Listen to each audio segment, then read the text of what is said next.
Hindi pa man nakakalabas ng ospital mula nang ipinanganak, ang sanggol na si Joaquin nangitim ang kamay at braso dahil umano sa maling pagkakaturok ng swero. Ang masaklap pa rito, ang braso at kamay ng sanggol kailangang putulin. Ika-17 ng Hulyo, napaaga ang panganganak ng 20 anyos na si Kim sa Cabanatuan, Nueva Ecija. Dahil 7 buwan pa lang na nagbubuntis, premature na lumabas si Joaquin at inilagay muna sa Neonatal Intensive Care Unit.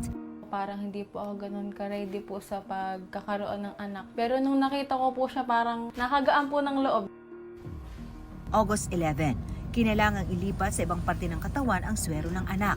Tinawag na po ako ng nurse na okay na yung swero ni baby. Pagkababa ko po kay baby sa may higaan niya, sa may incubator niya, napansin ko po agad talaga na nagkaroon po ng backflow. Sabi po ng ibang doctors na normal naman daw po yung pagba-backflow, pero nung time po na yun, parang iba po talaga yung naramdaman ko kasi hinawakan ko po yung kamay po ni baby, medyo malamig na po siya. Lumamig po siya agad, tsaka namutla na po. Inabot daw ng halos 1 oras bago naayos ng nurse ang swero ni Joaquin. Pinainitan lang po yung braso po ni baby. Tinatapatan po na ilaw po. Sa liig na po pinadaan yung dextrose. Kinabukasan, sa halip na bumuti, ang kanang kamay ni Joaquin nagkapasa-pasa na raw hanggang sa tuluyan nang nangitim ito.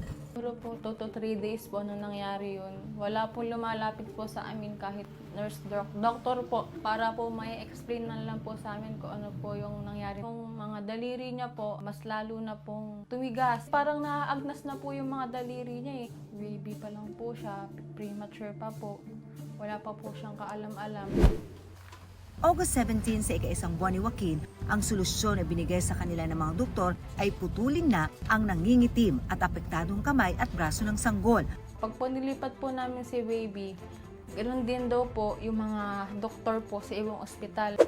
Makailang ulit na sinubukan ng dapat alam mo na hinga ng pahayag ang ospital. Pero tumanggi sila na magbigay ng panayam at opisyal na pahayag. Nitong August 29, ibinalita ni Kim na nagkaroon daw sila ng pagpupulong ng mga opisyal ng ospital. Gusto po talaga namin magsampa po ng reklamo po sa kanila. Hindi po nila inaamin, parang naiiba po yung usapan. Since premature nga daw po si baby, may mga ganyan-ganyan. Yung pag-ako po na sila po may kasalanan, wala po silang binabanggit. Sakaling ituloy ni Kim ang pagsasampa ng kaso laban sa ospital, patong-patong daw ang pwede maging parusa kung mapatunayang nagkaroon ito ng pagpapabaya. Kailangan patunayan natin dito yung negligence mismo, yung cause, yung nag-cause sa injury. Okay? So, para po mag-prospera ang ating